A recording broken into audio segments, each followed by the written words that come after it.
안녕하세요. 기체가 끝났고 기체 뭐 했지? PPNLT 했고 기억이 안 나네. PPNLT 하고 거기서 분자량 구하는 것도 하고 그 다음에 기체 분압 돌턴 부분하는 법칙에 의해서 분압 구하는 게 우리 세 가지 기체 단원에 해당됐던 세 가지 성취 기준이었던 것 같습니다. 그렇죠? 플러스 알파로 여러분들 잘 하니까 내가 실제 기체 이런 것도 했었고 그지? 그러고 이제 분자가 상호작용으로 넘어와서 그걸 이해하고 그것과 끓는 점의 관계를 연결지을 수 있다. 이게 두 번째 이제 분자간 상호작용에 해당하는 성취 기준이었던 것 같고요. 그래서 여러분들 배운 게 뭐야? 쌍극자인 분산력 그리고 쌍쌍임 중에 유독 강한 수소결합에 대해서 배웠습니다. 그죠? 그래서 그것이 결국 세면 끓는 점이 높다, 녹는 점, 끓는 점이 높아진다. 왜냐면 세게 상호작용한다는 얘기든 그 힘을 끊는데 상당한 에너지가 든다. 그러려면 우리가 이제 열 에너지를 공급을 해서 그거를 끊게 하려면 더 많이 팔팔팔 끓여야 된다. 이 말이었습니다. 그래서 일단은 이제 절반이 지나갔고요. 절반이 가까이 오늘 하면 절반이 딱 지나갈 것 같고 오늘은 이제 기체 했으니까 그리고 상호작용도 했으니까 이제 액체로 와서 한번 액체를 탐구할 건데 사실 말이 액체지 우리 물만 다뤄요. 물만. 그래서 우리 주변에 너무 친숙한 물에 대해서 조금 더 깊게 알아보는 시간을 가지도록 하겠습니다. 다섯 번째 성취 목표입니다. 물의 성질을 배울 거야. 그 성질을 설명하는 베이스는 그때 배웠던 수소결합. 물은 H2O니까 수소결합 한다고 했어, 그지? 그거를 수소결합으로 인해서 다음에 성질들의 영향이 있는 것 같고 왜 그런지 설명을 해보자. 이게 바로 오늘 배울 학습 목표이자 화학2에서 제시한 다섯 번째 성취 기준입니다. 그래서 해당 내용을 바탕으로 수업을 진행해 보도록 하겠습니다. 첫 번째 베이스로 다시 한번 복습하는 의미에서 물을 한번 파헤쳐 보고 진행하도록 할게요. 자, 물 화원에서 나왔습니다. 물은 백사점 결합각이 구분형 구조고 결합각이 104.5도였습니다. 그래서 여기서 공유결합을 하고 있죠. 비금속이니까 비금속은 공유결합을 하고 있고 수소고 비금속, 산소 비금속이니까 그죠. 그래서 공유결합을 하고 있으면서 전기음성도 차이로 인해서 상대적으로 이쪽이 마이너스, 이쪽이 플러스 부분 전환을 나타냅니다. 그래서 쌍극적인 모멘트의 방향은 화학에서는 이렇게 표시한다. 라고 이쪽에 전자가 쏠린다. 그래서 대표적인 쌍극자를 띠는 분자였죠, 그죠? 그래서 극성 분자에 해당하는 분자였고요. 저번 시간에 배웠던 것 중에 하나 더 플러스로 쌍쌍임이 분명히 있겠지. 쌍극자를 띠니까. 하지만 플러스로 하필 수소가 있고 그 수소가 FON과 결합하고 있으면 이웃 분자에 있는 다른 FON과 아주 강한 상호작용을 하게 된다. 이게 바로 수소 결합이었어, 그지? 그래서 물은 공유 결합을 하는 극성 분자인데 수소 결합도 해서 무언가 다양한 특징들이 발생한다. 오케이? 수소 결합을 한다는 거 다시 한번 상기시키고 각 특징으로 넘어가겠습니다. 수소 결합을 한다. 그래서 이렇게 물이 여러 개 있을 때 우리가 예를 들어 얼음을 녹인다 이럴 때는 이렇게 뭉쳐있던 물들이 퍼지는 거잖아. 물로, 그치? 그러니까 얼음이 물 분자가 이렇게 떨어지면서 액체화 되는 거잖아, 그치? 모여있던 친구들이. 그래서 그때는 이 물 안에 있는 공유결합을 끊는 게 아니잖아. 이러면 애초에 물이 아닌 다른 물질이 돼버리는 거잖아, 그치? 그러니까 얼음이 액체로 된다는, 액체인 물로 변한다는 건 이 공유결합을 끊는 게 아니라 여기 있는 이 수소결합을 끊으면서 더욱 거리가 멀어지게 팍 퍼지게 하는 거야. 수기가 될 때도 마찬가지겠지만. 구조를 깨는 거야. 우리가 얼음을 녹인다 할 때는 이 고용결합을 끊는 거 애초에 녹일 수 이거 끊으려면 엄청나게 강한 에너지가 필요합니다. 이 분자를 이루는 이걸 깨려면 진짜 미쳐 엄청 힘들고 떨어져 있는 분자 간에 작용하는 이 수소 결합을 끊음으로써 얼음이 녹고 이러한 액체는 심지어 수증기가 되고 이러한 현상들은 다 이 수소 결합을 끊는데 에너지가 소모된다 이 얘기입니다. 그래서 옛날에 국민대 종합전형 면접에서 이 질문을 선생님 제자가 받았죠. 면접생 질문하겠습니다. 해서 물은 수소 결합을 하는 분자인가요? 아니면은 공유 결합을 하는 분자인가요? 이렇게 물어봤어. 답이 뭐예요, 여러분? 둘 다지. 물 내부에서는 공유 결합을 하지만 물끼리는 수소 결합을 합니다라고 했으면 합격. 그 친구 나한테 잘 배워서 합격. 그 당시 재청고 사례긴 하지만 재청고에서 내신 5점대로 국민대 갔던 굉장히 특이한 케이스였는데 아무튼 물은 공유 결합은 내부에서 하고 옆에 있는 물과는 수소 결합을 한다. 이게 핵심입니다. 오케이? 이 수소 결합으로 인해서 발생하는 특징들이 5개가 객관식 나오기 딱 좋지. 5개가 있습니다. 그 중에 첫 번째 특징부터 오늘 보면서 5개 다 마무리하고 마치도록 할게요. 자, 첫 번째. 내가 얼음을 확대를 하면 이런 식으로 물이 서로 수소 결합을 이렇게 하면서 아까 잠깐 이 화면에서 보면은 이 한 물 분자를 기준으로 보면은 최대 4방향까지 수소 결합을 할 수가 있어. 구조적으로 옆에 물이 4개까지 다가올 수 있거든요. 이게 조금 이렇게 체계적으로 쌓이다 보면 어떻게 되냐면 이렇게 물이 얼음이 될 때 그 얼음을 자세하게 확대를 해보면 이렇게 여러분들 육각수라는 말 들어본 적 있어요? 육각수? 육각수가 뭐 맛있다 이런 말이 있잖아. 그게 왜 육각이라는 표현이 붙었냐면 물이 수소 결합할 때 특히 얼음이 될 때 이렇게 육각형 구조를 이루면서 규칙적인 결정이 생깁니다. 물이 얼음이 될 때. 그래서 이거를 우리 육각형 구조고 약간 살얼음이 돼 있는 물을 이제 육각수라고 부르잖아요. 약간 시원한 물. 그래서 이거를 이제 얼음이 될 때 이러한 구조를 나타내게 되는데 이 구조 때문에 이제 뭐가 생기냐면 보통 생각해봐야 돼요. 밀도라고 하면 조밀조밀한 정도잖아, 그지?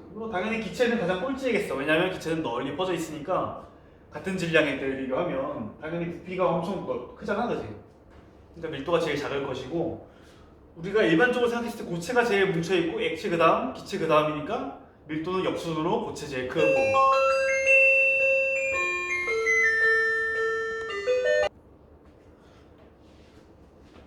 종이 쳐서 다시 합니다. 자, 일반적으로 생각했을 때는 고체가 제일 뭉쳐있고 액체, 기체 이순으로 가기 때문에 밀도 입장에선 기체가 제일 작을 거고 고체가 제일 클 거라고 생각할 수가 있단 말이에요.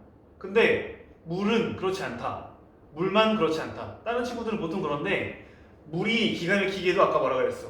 얼음이 될 때 이렇게 좀 특이한 구조를 형성하고 그로 인해 여기 가운데 빈 공간이 생깁니다.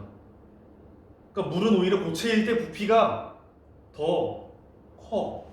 부피가 더 커. 액체보다. 밀도 입장에서는 밀도는 부피가 클수록 줄어들잖아, 그지? 같은 질량이라면.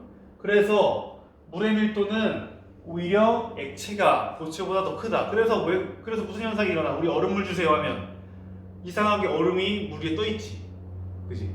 얼음물 콜라도 그렇고 얼음물 받으면 얼음이 떠 있다고. 왜 떠 있어? 밀도가 작기 때문에. 밀도가 작다고. 물보다 얼음이 밀도가 작다고. 액체보다 고체가 밀도가 작기 때문에 얼음이 둥둥 뜬다. 빙하가 떠 있잖아. 쉽게 말해서, 그지? 빙하 떠 있고 또 뭐 있어? 얼음물 뭐 떠 있고. 오케이? 그래서 물은 다음과 같이 좀 특이하게 밀도에서 수소 결합으로 인해서 오히려 고체가 액체보다 밀도가 작은 현상이 발생한다라는 겁니다. 고체가 부피가 더 크다는 거지. 그래서 내가 옛날에 얘기했던 거야. 의림지 대천에서 용두산 소풍할 때 엄마가 이 냉동실에 전날에 물 싸주면 이제 등산하다 보면은 이제 덥잖아. 그러면 이제 병을 따봐. 그러면 병 따면 이렇게 뭔가 산이 솟아있다고. 엄마는 지금 물을 아마 여기까지 넣으셨겠지, 안 넘치게. 근데 내가 아침에 여니까 이게 왜 이렇게 돼 있어? 안에서 육각구조 형성하면서 밖으로 튀어나와 버린 거야. 부피가 커지니까, 그지? 그래서 이거 막 저기 깨물어 먹고 막 빨아먹고 이런단 말이야. 나만 그랬나? 그래서 다시 한번 액체일 때보다 고체일 때가 부피가 커진다. 오케이? 이게 핵심입니다. 그래서 이 그래프 너무 중요해. 별 3개도 모자랍니다. 별 5개도 모자라. 시험에 안 나올 수가 없는 그래프. 그 밀도가 커지고 부피가 작아지는 현상을 그래프로 표현해 봅시다. 자, 다시 따라가보자. 내가 자 준비했어요. 여기부터 보자. 온도에 따른 부피 변화부터 보자. 자, 내가 10도씨 문을로 시작을 해볼게. 10도씨 문을 얼릴 겁니다. 자, 얼리면 어떻게 돼? 온도가 낮아지면 분자 운동이 덜 활발해지니까 부피가 조금 응축됩니다. 분자가 조금 덜 활발하게 움직이니까 조금 이렇게 모이는 거야. 온다. 점점 더 얼어야 되는데 이거 뭐야? 갑자기 다시 올라가네 부피가. 왜? 나 얼리는데 부피가 왜 안 움츠러들어? 4도씨부터 얘네가 슬슬 준비를 하는 거야. 0도씨가 될 때 갑자기 육각이 생기는 게 아니라 4도씨부터 점점 시동을 거는 거라고. 그래서 4도씨부터 조금 살얼음이 생기기 시작하면서 약간 육각형 구조가 생기는 거야. 부피가 오히려 커집니다. 여기가 처음 주목해야 될 지점이야. 4도씨야, 4도씨. 4도씨부터는 갑자기 육각형이 스멀스멀 생기면서 부피가 커진다. 그 다음에 올라가다가 부피가 0도씨까지 점점 육각해지다가 0이 되는 기점으로 완전히 육각으로 그냥 갈아버리는 거야. 갑자기 부피 점프, 그지? 엄청난 큰 점프를 하게 됩니다. 0도씨가 되는 순간 막 이렇게 육각형이 다 생겨버리는 거야, 그지?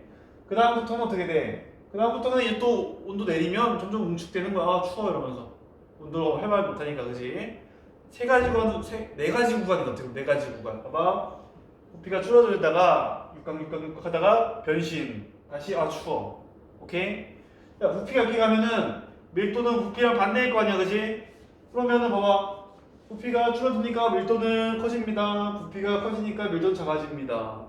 부피가 확 커지니까 밀도는 확 작아지지. 부피가 작아지니까 밀도는 커지지. 이거 하나 알면 나머지는 그냥 뒤집으면 되는 거야. 이거는 밀도에 대한 그래프고 부피에 대한 그래프는 우리가 해석이 잘 됐어요, 그지? 그래서 세로축을 확인하시고 부피인지 밀도인지 그 다음 오른쪽부터 한번 얼려보는 거 따라가봐. 내가 지금 어려운 거 했어? 얼리면서 추워 육각 변신 추워 이거 있잖아, 그지? 어렵지 않지? 그걸 해석해보고 밀도에는 그 반대로 대입을 하면 되는 겁니다. 그래서 물의 밀도는 결국 아까 말했듯 오히려 액체가 가장 같은 지점일 때 가장 크다. 자, 우리 물의 특징 5개 배울 건데 각 특징 배우면 일상생활 현상 따라서 다 볼 거야. 그러니까 이것도 객관식 나올 수 있으니까 여러분 잘 보기 바랍니다. 그래서 아까 말했듯 의림지, 제천의 의림지하고 아주 오래된 저술이 있습니다.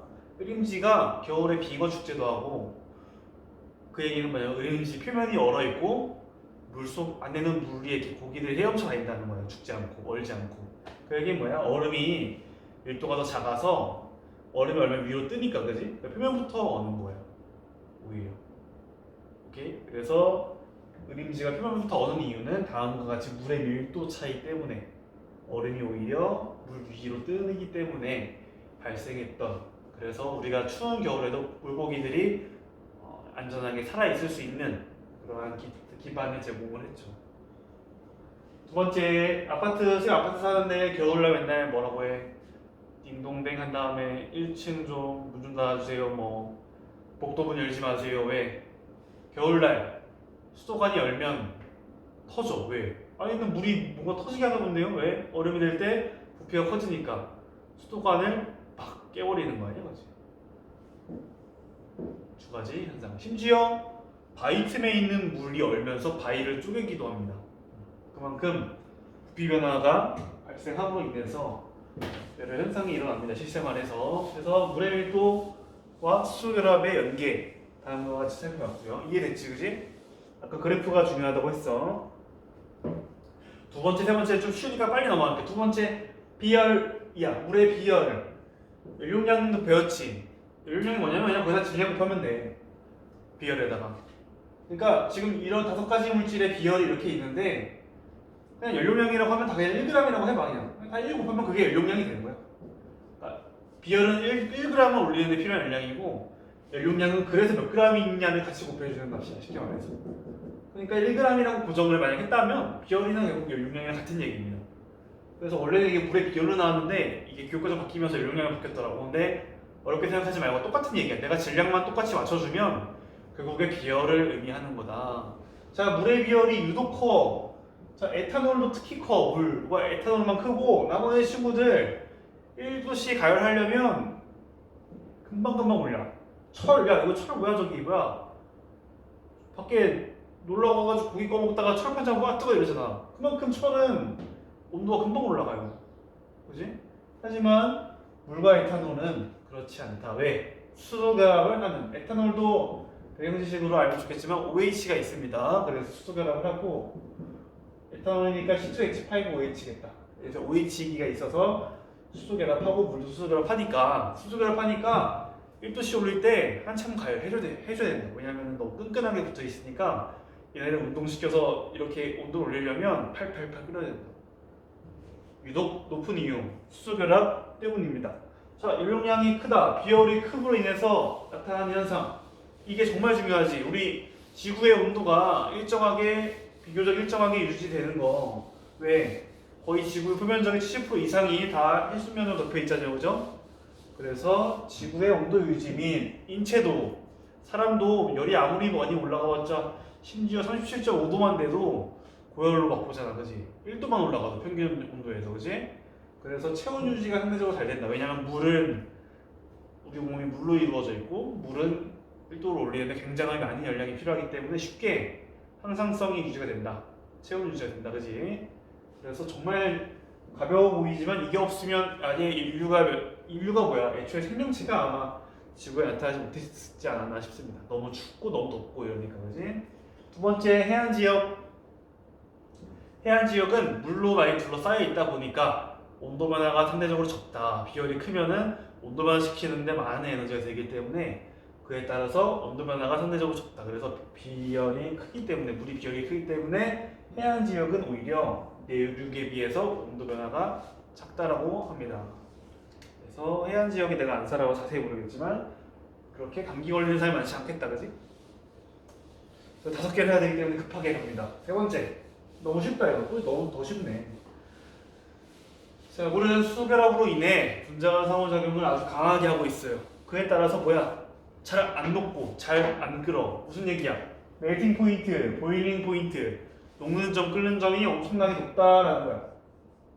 잘 안 녹고 잘 안 끓어. 워낙 끈끈해서 걔네들 진동시키려면 많은 열 에너지가 필요하다. 그래서 물과 에테인을 비교하면 분자량은 매우 비슷해서 분산력은 거의 차이가 없다고 하지만 일단 극성 분자고 이래서 뭐 수소결합도 있고 이러기 때문에 끓는 점이 뭐 지금 뭐야 200 뭐 난리 났어. 260도 차이가 나 심지어, 그지? 이 정도로 수소결합의 막강한 파워. 물론 메테인은 또 무극성 분자라서 애초에 쌍극자 힘이 없기도 하고 거의 뭐 극단적인 예가 되겠다, 그지? 극성 분자이면서 수소결합하는 것과 무극성 분자의 끓는 점 차이를 분명하게 보여주는 예시입니다. 문제 난다고 모르겠는데 잠시만요. 19번이 지났군요. 마저 2개 하고 여러분들 완전 문제가 좀 있습니다. 그거 풀면 될 것 같습니다. 네 번째, 표면장력이야. 이거 나 아직도 많이 기억나는 게, 여러분들 화학과 가는 친구들은 이제 1, 2대면식이라고 해서 2학년 선배들이랑 이제 술 먹는 1학년 전부랑 2학년 전부가 술 먹는 자리가 있어요. 아무래도 바로 위에 선배다 보니까 좀 무섭거든. 내가 딱 들어가니까 갑자기 술을 표면장력으로 따르래. 나는 그때 이미 화투를 배웠었고, 나도 표면장력으로 따르라고 했을 때 딱 느낌이 왔어. 센스 있게 어떻게 따랐냐면, 진짜 물이 소주잔에 이렇게 넘쳐서 떨어지기 직전까지 소주를 따랐습니다. 여기다 이렇게. 물론 소주도 물이 많이 섞여 있으니까, 그지? 이렇게 따랐어. 진짜 넘치기 직전. 이게 바로 표면 장력으로 따 이러면 자동으로 이렇게 따라 놓으면 됩니다. 이게 왜 표면 장력이야? 표면 장력이 뭔데? 심지어 얘는 근데 왜 안 떨어지냐 이상하게? 얘 왜 밖으로 안 흐르지? 얘 왜 안 넘치지? 밖으로 안 나간다는 얘기는 뭐야? 누가 안에서 당겨주고 있다 이 말이야. 그러지 않겠어?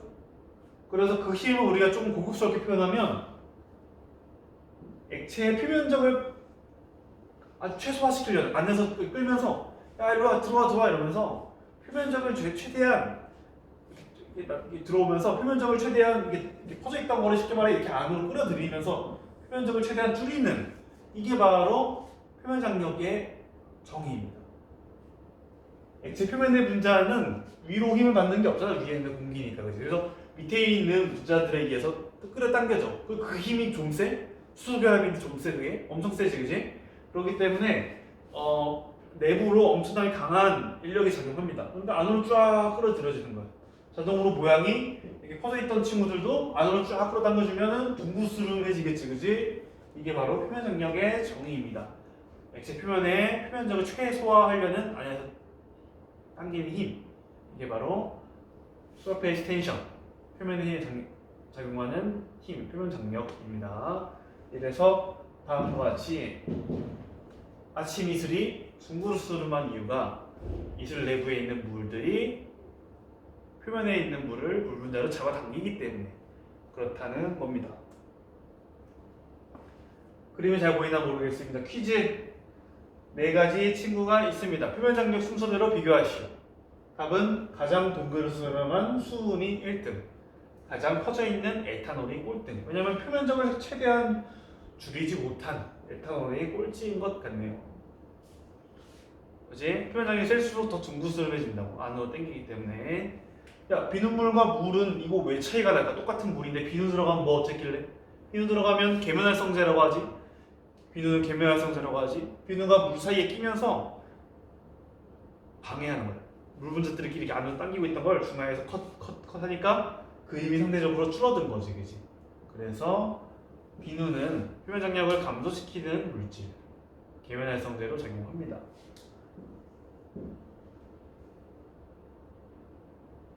이렇게 해서 우리가 액체 방울의 모양을 보고서도 표면 장력을 비교할 수 있어야 됩니다. 어렵지 않지? 동그라면 동그랄수록 표면 장력이 크다라는 거. 자, 이로 인한 실 현상 마찬가지로 봅시다. 첫 번째, 아침 이슬 동그란 거. 두 번째, 수면에 클립 또는 소금쟁이들 이 물 위에 떠 있을 수 있는 게 이렇게 안으로 당겨줌으로 인해서 하나의 강한 막이 생긴다. 쫙 해주면서 단단한 막이 생기니까 그 위에 무언가 물체가 가벼운 게 올라가면 버틸만 하다. 하나의 막이 생기는 거야. 쫙 해주면서 딱 해주면서 버텨주는 거야. 해서 그지? 그렇기 때문에 이런 게 됩니다. 마지막으로 동전. 가벼운 동전은 하나까지 뜨더라고 해보니까. 그 동전 역시 표면 장력으로 인한 수막에 의해서 쉽게 가라앉지 않고 한번 버틸 수 있다. 여러 개는 못 올려. 이거 많이 못 올라가. 금방 쫙 가라앉는데 가벼운 동전은 하나 정도 올라갈 수 있습니다. 자, 벌써 마지막입니다. 모세관 현상. 카펠레리 페노메논이라고 되어 있네. 자, 모세관 현상은 말 그대로 털처럼 가는 관에 물이 털처럼 가는 관을 확대했다고 해봐. 이렇게 여기 물이 있었다고 해봅시다. 물이 갑자기 근데 이 관을 따라서 쭉 올라가는 게 바로 모세관 현상. 생물에서 나올 거야. 이거 생명과 연계하기 너무 좋아. 생명 쪽 진로 희망하는 학생들 이거 연결해가지고 뭔가 식물에 적용하는 학생들 많더라고요. 작년 선배들 보니까. 그래서 모세관 현상의 원인을 간단히 보기 전에 이걸 어디서 쓰냐면 워낙 많이 쓰지만 대표적으로 우리 헌혈할 때 바로 피 빼는 게 아니야. 바로 피 빼는 게 아니고 손으로 한번 다 해봤으니까 많이 해봤으니까 알지. 손을 딴 다음에 피를 이렇게 스테인드 글라스에다가 피를 조금 이렇게 모아. 여기 손에서 쭉 짜가지고 피를 좀 모아. 그 다음에 뭔가 이쑤시개 같은 아주 얇은 관을 이렇게 하면은 피가 쫙 올라가 여기로. 이게 바로 모세관 현상이에요.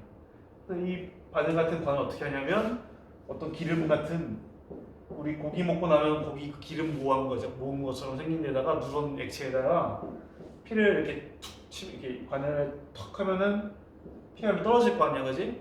그래서 피 안에 철분이 있으면서 여기 많이 가라앉거든. 근데 이게 뜨는 친구들이 있어. 특히 여학생 같은 경우는 이게 뜰 거야. 그래가지고 뜨면 철분이 부족하다는 얘기라서 헌혈을 못하게 합니다. 그럼 숨만 따고 그냥 집에 가는 거야. 그래서 이거 할 때 이게 대표적인 모세관이잖아. 해본 사람은 아마 공감할 거야. 그래서 옛날에 쌤이 여자친구 헌혈을 진짜 좋아했어. 나를 맨날 데리고 가서 헌혈할 때. 정작 가면은 자기는 맨날 떠. 자기는 맨날 철분이 부족해 뜨는 거야. 맨날 나 혼자 헌혈을 했어. 그리고 그걸 같이 영화 보고 뭐 약간 의도가 있는 것 같기도 하고.